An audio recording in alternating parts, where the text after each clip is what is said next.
नमस्कार। एस्ट्रोलॉजर हरीश तिवारी में आपका स्वागत है। आज एक महत्वपूर्ण विषय को लेके मैं आपके समक्ष उपस्थित हुआ हूँ। वो है कि क्या हमारी शादी या हमारा जो वैवाहिक जीवन है या हमारी जो लव लाइफ है वो अच्छी रहेगी, कहीं मेरा पार्टनर मुझको धोखा तो नहीं दे रहा है। इस प्रकार के बहुत सारे सवाल हम लोगों के पास, हम एस्ट्रोलॉजर के पास अक्सर आते हैं।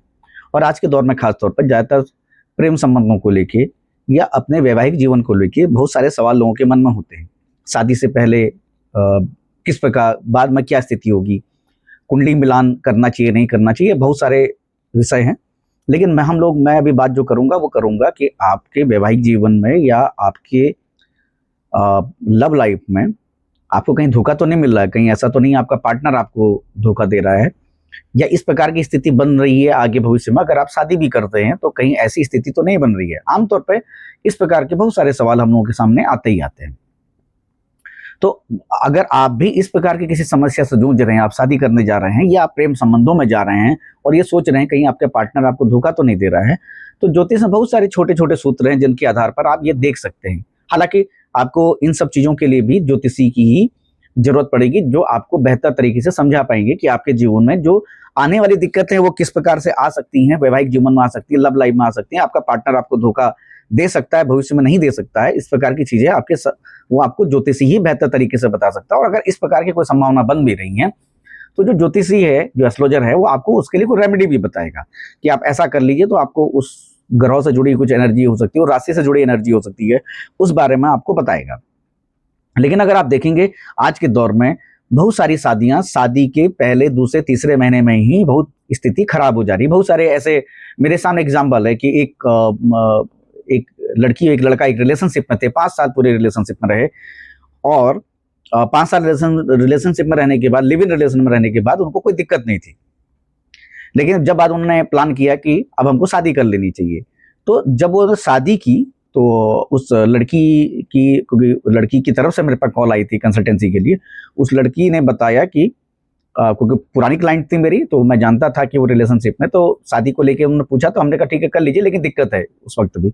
लेकिन उन्होंने कोई कुंडली मिलान तो किया नहीं था, तो उन्होंने शादी कर ली थी। तो शादी के 1 महीने के बाद उन दोनों की ये स्थिति हो गई थी कि हमको अलग हो जाना चाहिए। फरवरी में शादी हुई थी, 23 से 24 फरवरी के आसपास का मुझे ध्यान है। और अप्रैल फर्स्ट वीक में ही उनका कॉल आ गया था कि अब हमने डिसाइड कर लिया कि अब हम लोग सेपरेट हो जाएंगे, अब हम लोग शादी के बंधन से मुक्त होंगे। तो इस प्रकार की, तो ये जो शादी की, इसका कोई फल तो मिला नहीं। तो इस प्रकार की चीजें भी, बहुत सारी चीजें देखने को मिलती हैं कि जो आप शादी करने जा रहे हैं उसका क्या आपको वाकई फल मिलेगा नहीं मिलेगा। ऐसा तो नहीं कि कहीं पार्टनर आपको चीटिंग कर रहा है, पार्टनर आपको चीट कर रहा है, किसी दूसरे रिलेशनशिप में जा रहा है, या जो प्रेम संबंध हैं उसमें भी कहीं ऐसी स्थिति तो नहीं आ रही है। तो मैं आपको बताता हूँ कि 3 भाव जो हैं बहुत महत्वपूर्ण होते हैं। हालांकि एक्स्ट्रा मैरिटल रिलेशन के लिए या कुछ और संबंधों के लिए भी हम लोग 11 नंबर के भाव को कंसिडर करते हैं, लेकिन वह 3 भावों को लेके कर रहा हूं। वह है पंचम भाव जो आपके प्रेम संबंधों का भाव होता है, सप्तम भाव जो आपके वैवाहिक जीवन का भाव होता है, नवम भाव जो भाग्य का, क्योंकि भाग्य अच्छा है तो बहुत सारी चीजें ऑटोमेटिकली हो जाती हैं, अच्छी हो जाती हैं, और भाग्य खराब है तो ये भी होता है कि आप कितने ही प्रयास करें तो चीजें नहीं बनती है।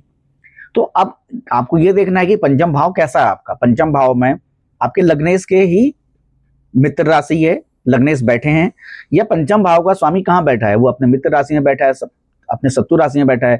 पंचम भाव का संबंध जब सप्तम भाव से बनता है या सप्तम का पंचम से बनता है तो आमतौर पर लव मैरिज की संभावनाएं बनती हैं। अब लव मैरिज की संभावना तो बनी है, लेकिन अब मान के चलिए कि उसी पंचम भाव में कुछ विच्छेद वाले जो ग्रह बैठे हैं या कोई मैलेफिक प्लैनेट बैठे हैं, जैसे राहु देव बैठे हैं, केतु देव बैठे हैं, शनि देव बैठे हैं या मंगल देव बैठे हैं, तो आपको उसका प्रभाव खराब मिलेगा। अब यह हो सकता है कि उसी पंचम भाव की में जो राशि है उसके स्वामी किसी कष्ट के भाव में बैठ जाएं, 6, 8, 12 में बैठ जाएं।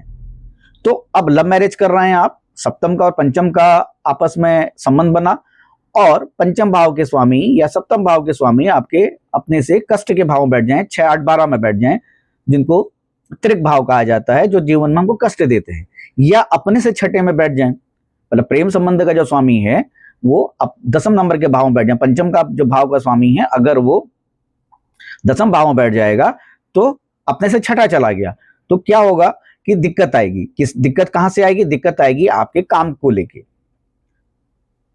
ये लव मैरिज की आपको बात बता रहा हूं। इसी प्रकार से अगर सप्तम भाव का स्वामी भी अपने से छठे में 12वें नंबर के भाव में चला गया तो भी कष्ट मिलेगा, शादी के बाद कष्ट आएगा। हो सकता है कि हॉस्पिटल के चक्कर लग जाए, हो सकता है कि कोर्ट कचहरी के चक्कर लग जाए, इस प्रकार भी चीजें देखने को मिलती हैं। तो जो पंचम भाव में अगर मैलेफिक प्लैनेट बैठे हैं तो कहीं ना कहीं पर लव मैरिज में दिक्कत आती है। ये भी दर्शाता है कि कई बार ऐसा होता है कि जो ग्रह बैठे हैं वहां पर वो उनका वर्ण क्या है, उस वर्ण के आधार पर भी आपको पार्टनर मिलता है। जैसे मंगल बैठे तो क्षत्रिय प्रवृत्ति का आदमी मिलेगा या वॉरियर टाइप का आदमी मिलेगा। शनिदेव बैठे हैं तो ये भी हो सकता है, वो शूद्र भी हो सकता है, वो सर्विस इंडस्ट्री से जुड़ा हुआ आदमी भी हो सकता है। तो कहीं ना कहीं पर आपके आधार पर, आपकी जो लग्न है उसके आधार पर कहीं ना कहीं ये इंडिकेट होगा कि आपको पार्टनर किस वर्ण का मिलेगा या किस तरह के काम करने वाला मिलेगा। जैसे मैं कई बार उदाहरण देता हूं कि पंडित जी हों या बैबत हो, ब्राह्मण हो, लेकिन कुछ ऐसा काम करने लग जाए जो शुद्ध की प्रवृत्ति के कैटेगरी में आता हो। वो लोहे का काम, जैसे आमतौर पर शनिदेव के जरिए लोहे का काम होता है। पंडित जी काम करने लगे, मिश्रा जी काम करने लगे लोहे का, 3 पीढ़ियां लोहे के काम कर रही है, तो पंडित जी का काम क्या है? पंडित जी का काम है कि ज्ञान देना, पूजा पाठ करना, लेकिन वो व्यापारी हो गए। तो इस प्रकार का कॉम्बिनेशन दिखता है कि हाँ, वो ब्राह्मण है लेकिन वो व्यापारी वर्ग से भी संबंधित रखता है। तो इस प्रकार की चीजें भी देखनी होती है, पंचम भाव को देखना होता है। पंचम भाव में अगर आपके खराब ग्रह बैठे हुए हैं तो कहीं ना कहीं पर प्रेम संबंधों में धोखा मिलना, गलत चुनाव होना या अपने से कम स्टेटस वाला पार्टनर मिलना, इस प्रकार की चीजें भी देखने को मिलती हैं। और प्रेम संबंधों में कहीं ना कहीं पर दिक्कतें आती हैं। और प्रेम संबंध ही नहीं, पंचम भाव हमारे बच्चों का भी होता है। जब शादी होती है तो बहुत सारे लोगों को दिक्कत आती है। वहां पर अगर केतु देव बैठे हैं तो बच्चे होने में दिक्कत है, मंगल देव बैठे तो बच्चे होने में दिक्कत आएगी, राहु देव बैठे तो बच्चे होने में दिक्कत आएगी कहीं ना कहीं। अगर वो दृष्टि भी डाल रहे हैं तो भी दिक्कत आएगी। तो इस प्रकार की चीजें देखने को मिलती है। अब हम बात करते हैं सप्तम भाव के, क्योंकि सप्तम भाव जो है वो हमारे वैवाहिक जीवन का है, जीवन साथी का है, उसकी प्रकृति का है। विवाह का सुख मिलेगा नहीं मिलेगा ये सप्तम भाव और भाग्य भाव भी डिसाइड करता है। सप्तम भाव में अगर मैलेफिक प्लैनेट बैठे हैं तो जीवन में दिक्कतें आती हैं, बहुत अच्छा प्रभाव नहीं मिलता है। जैसे मैंने पहले बताया कि पंचम और सप्तम का अगर संबंध बनता है तो लव मैरिज की संभावना बनती है। अब सप्तम भाव का संबंध अगर नवम भाव से बन जाता तो बहुत अच्छी बात है। कई बार ऐसा देखने को मिलता है कि लोगों का शादी के बाद भाग्योदय होता है, और कई लोगों का ऐसा भी होता है कि भाग्य जो है बर्बाद हो जाता है, उनके जीवन का स्टेटस खत्म हो जाता है, उनके पावर खत्म हो जाती है। इसका कारण ही यही है कि कहीं ना कहीं पर वो मैलेफिक प्लैनेट्स की वजह से उनको दिक्कत आ रही है। तो जैसे आपने कहीं सुना होगा कि फलाने आदमी का जो है वो शादी के बाद भाग्योदय हो गया, या शादी के बाद उसका भाग्य जो है बिल्कुल खत्म हो चुका है, वो बिल्कुल बर्बाद हो चुका है। इस प्रकार की चीजें देखने को मिलती हैं। तो अगर सप्तम का संबंध नवम से बनता है और दोनों वहां पर राशियां जो हैं वो पॉजिटिव होती हैं, बेनिफिक होती हैं, वहां पर ग्रह बेनिफिक बैठे होते हैं, तो आपके लिए शुभ होगा। लेकिन अगर सप्तम भाव में ही राहु देव का प्रभाव देखने को मिल जाए, तो सप्तम का संबंध अगर राहु देव से बन रहा है तो कहीं ना कहीं पर एक्स्ट्रा मैरिटल रिलेशन की भी संभावना बन जाती है। मंगल देव, राहु देव और सप्तम का संबंध अगर बनता है तो कहीं ना कहीं पर एक्स्ट्रा मैरिटल रिलेशन शादी के बाद भी इस प्रकार की पॉसिबिलिटीज आ जाती हैं। अब नवम भाव की बात जो मैं आपको बताया कि मैंने नवम भाव में जब अगर पंचमेश नवम भाव में चला जाए, सप्तमेश नवम भाव में चला जाए तो मतलब लव मैरिज करेंगे तो उससे आपका भाग्य बनेगा। अब वहां पर बेनिफिक प्लैनेट्स हैं, सकारात्मक प्लैनेट्स हैं, तो आपको सकारात्मक चीजें मिलेंगी, नकारात्मक होगा तो नकारात्मक चीजें मिलेंगी। लेकिन पंचम का नवम से संबंध बनना अच्छा है, क्योंकि जो ये त्रिकोण है ना ये शुभ माने जाते हैं। तो अगर वहां मैलेफिक प्लैनेट भी जाएंगे तो अपना उतना प्रभाव मैलेफिक नहीं देंगे। बेनिफिक जाएंगे तो वो तो बहुत अच्छा देंगे ही देंगे, लेकिन मैलेफिक भी जो है उतना प्रभाव खराब नहीं देते हैं। और मैलेफिक प्लैनेट अगर बैठे हुए हैं पंचम में, सप्तम में, तो कहीं ना कहीं पर एक्स्ट्रा मैरिटल रिलेशन के, प्रेम में धोखा या झूठे वादे, इस प्रकार की चीजें देखने को मिलती हैं।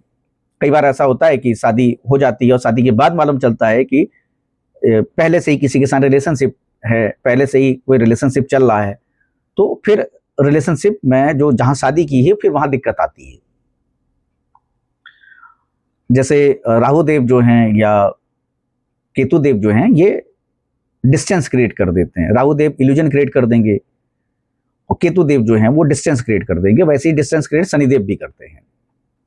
तो कुल मिला के ये था एक कि आपका पार्टनर आपको धोखा दे रहा है, आपकी शादी वैवाहिक जीवन कैसा चलेगा, वैवाहिक जीवन में शादी के बाद आपका भाग्योदय होगा नहीं होगा, या आपका लव मैरिज के बाद आपका भाग्योदय होगा नहीं होगा, ये इस पे था छोटा सा वीडियो। कैसा लगा जरूर बताएं, अपना फीडबैक जरूर दें, और चैनल को सब्सक्राइब करें, वीडियो को लाइक करें, शेयर करें, और अगले अंक में फिर आपसे मुलाकात होगी। तब तक के लिए नमस्कार।